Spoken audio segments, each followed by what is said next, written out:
ಬೃಹತ್ ಬೆಂಗಳೂರು ಮಹಾನಗರ ಪಾಲಿಕೆ ಇನ್ನು ನೆನಪು ಮಾತ್ರ. ಅಸ್ತಿತ್ವವನ್ನ ಕಳೆದುಕೊಂಡಿದೆ ಬೃಹತ್ ಬೆಂಗಳೂರು ಮಹಾನಗರ ಪಾಲಿಕೆ.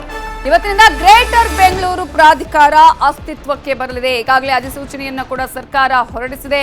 ಮೇ 15ರಿಂದ ಗ್ರೇಟರ್ ಬೆಂಗಳೂರು ಪ್ರಾಧಿಕಾರ ಅಸ್ತಿತ್ವಕ್ಕೆ ಬರುತ್ತೆ. ಈ ಮೂಲಕ ಬಿಬಿಎಂಪಿ ಆಲ್ಮೋಸ್ಟ್ 17 ವರ್ಷಗಳ ಇತಿಹಾಸ ಇರುವಂತಹ ಬೃಹತ್ ಬೆಂಗಳೂರು ಮಹಾನಗರ ಪಾಲಿಕೆ ಇನ್ನು ಕೇವಲ ನೆನಪಾಗಿಯೇ ಉಳಿಯತ್ತಾ ಅನ್ನುವ ಪ್ರಶ್ನೆ ಕೂಡ ಇದೆ. ಬಿಬಿಎಂಪಿ ವಿಸರ್ಜನೆ ಆಗುತ್ತೆ, 3 ಭಾಗಗಳಾಗಿ ಬೆಂಗಳೂರು ವಿಂಗಡಣೆಯಾಗುತ್ತೆ. ಬೆಂಗಳೂರು ಕೇಂದ್ರ, ಬೆಂಗಳೂರು ದಕ್ಷಿಣ, ಬೆಂಗಳೂರು ಉತ್ತರ, ಈ 3 ವಿಭಾಗಗಳಾಗತ್ತೆ, 3 ಭಾಗಗಳಾಗುತ್ತೆ. ಪ್ರತಿ ಪಾಲಿಕೆಯಲ್ಲೂ 125 ವಾರ್ಡ್ಗಳು ಹಂಚಿಕೆಯಾಗುತ್ತೆ. ಬಿಬಿಎಂಪಿ ಪ್ರದೇಶವನ್ನ ಗ್ರೇಟರ್ ಬೆಂಗಳೂರು ಪ್ರದೇಶ ಅಂತ ಹೇಳಿ ರಾಜ್ಯ ಸರ್ಕಾರ ಅಧಿಸೂಚನೆ ಹೊರಡಿಸಿದೆ. ಗ್ರೇಟರ್ ಬೆಂಗಳೂರು ಬಡಜನರಿಗೆ ಮತ್ತಷ್ಟು ಹೊರೆಯಾಗೋ ಸಾಧ್ಯತೆಗಳು ಕೂಡ ಇದೆ.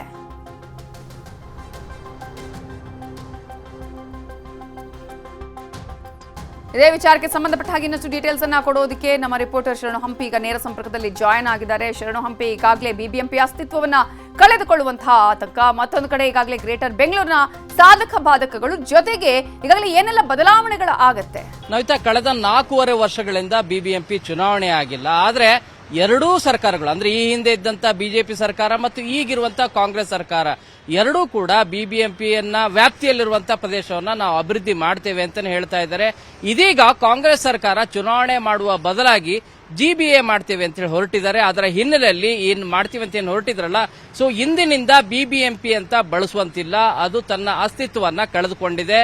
ಇನ್ನು ಮುಂದೆ ಬಿಬಿಎಂಪಿ ಅನ್ನುವ ಬದಲಾಗಿ ಜಿಬಿಎ ಅಂತ ಹೇಳಿ ಗ್ರೇಟರ್ ಬೆಂಗಳೂರು ಅಥಾರಿಟಿ ಅಂದ್ರೆ ಗ್ರೇಟರ್ ಬೆಂಗಳೂರು ಪ್ರಾಧಿಕಾರ ಅಂತ ಹೇಳಿ ಅದನ್ನ ಬಳಕೆ ಮಾಡಬೇಕಾಗಿದೆ. ಇಂದಿನಿಂದ 120 ದಿನಗಳ ಒಳಗಾಗಿ ಗ್ರೇಟರ್ ಬೆಂಗಳೂರು ಪ್ರಾಧಿಕಾರ ರಚನೆ ಆಗಬೇಕಾಗಿದೆ. 3 ಪಾಲಿಕೆಗಳನ್ನ ಮಾಡ್ತೇವೆ ಅಂತ ಹೇಳಿದ್ದಾರೆ. ಆದ್ರೆ ವರದಿಯಲ್ಲಿ ಅಪ್ ಟು 7 ಪಾಲಿಕೆಗಳನ್ನ ಮಾಡಲಿಕ್ಕೂ ಕೂಡ ಅವಕಾಶ ಇದೆ. ಸದ್ಯದ ರಿಪೋರ್ಟ್ ಕೊಟ್ಟಿರುವಂತಹ ಮಾಹಿತಿ ಪ್ರಕಾರ 3 ಪಾಲಿಕೆಗಳನ್ನ ಮಾಡ್ತಾರೆ. ಅಂದ್ರೆ ಸಪರೇಟ್ ಆಗಿ ಒಂದು ಬೆಂಗಳೂರು ಗ್ರೇಟರ್ ಬೆಂಗಳೂರು ಕೇಂದ್ರ ಅಂತ ಹೇಳಿ, ಗ್ರೇಟರ್ ಬೆಂಗಳೂರು ಉತ್ತರ ಅಂತ ಹೇಳಿ, ಗ್ರೇಟರ್ ಬೆಂಗಳೂರು ದಕ್ಷಿಣ ಅಂತ ಹೇಳಿ 3 ಭಾಗಗಳನ್ನಾಗಿ ಮಾಡಿ 3 ಪಾಲಿಕೆಗಳನ್ನ ಮಾಡ್ತಾರೆ. ಒಂದೊಂದು ಪಾಲಿಕೆಗೂ ಕೂಡ 125 ವಾರ್ಡ್ಗಳಿರುತ್ತೆ. ಈಗಾಗಲೇ 900 ಕಿಲೋಮೀಟರ್ ಚದರ ಅಡಿ ಆಲ್ಮೋಸ್ಟ್ ಬೆಂಗಳೂರಿನ ವ್ಯಾಪ್ತಿ ಇರೋದು. ಇದರ ವ್ಯಾಪ್ತಿ ಇನ್ನೂ ಕೂಡ ಹೆಚ್ಚಾಗಲಿದೆ. ನಿಮಗೆ ರಾಮನಗರ, ಬಿಡದಿ ಮತ್ತು ಈ ಕಡೆಗೆ ನೆಲಮಂಗಲ, ಆ ಸೈಡ್ ನಿಮಗೆ ಜಿಗಣಿವರೆಗೂ ಕೂಡ ಏನು ಸುತ್ತಮುತ್ತಲು ಹತ್ತಿಬೇಲೆ, ಹೀಗೆ ಸುತ್ತಮುತ್ತಲು ಪ್ರದೇಶಗಳೆಲ್ಲವನ್ನು ಕೂಡ ವ್ಯಾಪ್ತಿಯನ್ನ ಸೇರಿಸಿಕೊಂಡು ಗ್ರೇಟರ್ ಬೆಂಗಳೂರು ಮಾಡಬೇಕು ಅಂತೇಳಿ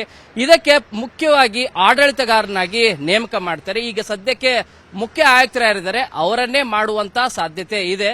ಅಧ್ಯಕ್ಷರಾಗಿ ಒಂದು ಕಮಿಟಿ ಕೂಡ ಇರುತ್ತೆ. ಗ್ರೇಟರ್ ಬೆಂಗಳೂರಿನ ಅಧ್ಯಕ್ಷರಾಗಿ ಸಿದ್ದರಾಮಯ್ಯ ಅವರು ಇರ್ತಾರೆ, ಅಂದ್ರೆ ಯಾರು ಮುಖ್ಯಮಂತ್ರಿ ಆಗಿರ್ತಾರೋ ಅವರು ಅಧ್ಯಕ್ಷರಾಗಿರ್ತಾರೆ. ನಗರಾಭಿವೃದ್ಧಿ ಸಚಿವರು ಯಾರಿರ್ತಾರೆ ಅವರು ಉಪಾಧ್ಯಕ್ಷರಾಗಿರ್ತಾರೆ. ಇನ್ನುಳಿದಂತೆ ಈ ಸಂಯಮ ಅಂದ್ರೆ ಸಮನ್ವಯ ಕೊರತೆ ಸಾಕಷ್ಟು ರೀತಿಯಾಗಿ ಕಾಡ್ತಾ ಇತ್ತು ಬಿಬಿಎಂಪಿ ವ್ಯಾಪ್ತಿಯಲ್ಲಿ. ಅದು ಬೆಸ್ಕಾಂ ಇರ್ಬೋದು, BWSSB ಇರ್ಬೋದು, ಮೆಟ್ರೋ ಇರ್ಬೋದು, ಇವುಗಳೆಲ್ಲ ಸಮನ್ವಯತೆ ಇರುತ್ತೆ. ಯಾವುದೇ ಕಾಮಗಾರಿ ಆಗ್ಬೇಕಾದ್ರೆ ಅಥವಾ ಯಾವುದೇ ಕೆಲಸ ಆಗ್ಬೇಕಾದ್ರೂ ಕೂಡ ನೀವು ಜಿಬಿಎಗೆ ಮಾಹಿತಿಯನ್ನ ಕೊಡಬೇಕಾಗತ್ತೆ. ಪ್ರತಿ ತಿಂಗಳು ಕೂಡ ಜಿಬಿಯಲ್ಲಿ ಮೀಟಿಂಗ್, ರಿವ್ಯೂ ಮೀಟಿಂಗು ಕೂಡ ಆಗುತ್ತೆ. ಆ ರಿವ್ಯೂ ಮೀಟಿಂಗ್ ಅಲ್ಲಿ ಎಲ್ಲವೂ ಕೂಡ ಡಿಸಿಷನ್ ಮೇಕಿಂಗ್ ಆಗತ್ತೆ. ಈಗಿರುವಂತ ಪ್ರಶ್ನೆ ಏನಂದ್ರೆ, ಈ ಜಿಬಿಎ ಅಂತ ಚೇಂಜ್ ಆದ ಕೂಡಲೇ ಎಲ್ಲದೂ ಕೂಡ ಚೇಂಜ್ ಆಗತ್ತಾ ಅಂದ್ರೆ ಇಲ್ಲ. 120 ದಿನದ ಒಳಗಡೆ ಗ್ರೇಟರ್ ಬೆಂಗಳೂರು ರಚನೆ ಆಗಬೇಕಾಗಿದೆ. ಅದರ ಹಿನ್ನೆಲೆಯಲ್ಲಿ ಚುನಾವಣೆನೂ ಕೂಡ ಆಗಬೇಕು. ಚುನಾವಣೆ ಮುಂಚಿತವಾಗಿ ವಾರ್ಡ್ ವಿಂಗಡಣೆ ಇರಬಹುದು, ಮೀಸಲಾತಿಯ ಸೂಚನೆಗಳಿರ್ಬೋದು, ಹೀಗೆ ಪ್ರತಿಯೊಂದು ಕೂಡ ಎಲ್ಲವನ್ನೂ ಕೂಡ ಮಾಡಿ ಚುನಾವಣೆಗೆ ಎದುರಾಗಬೇಕಾಗತ್ತೆ. ಇದು 120 ದಿನದಲ್ಲಿ ಆಗುತ್ತಾ ಅನ್ನುವಂತ ಪ್ರಶ್ನೆನೂ ಕೂಡ ಉದ್ಭವ ಆಗ್ತಾ ಇದೆ. ನವಿತಾ.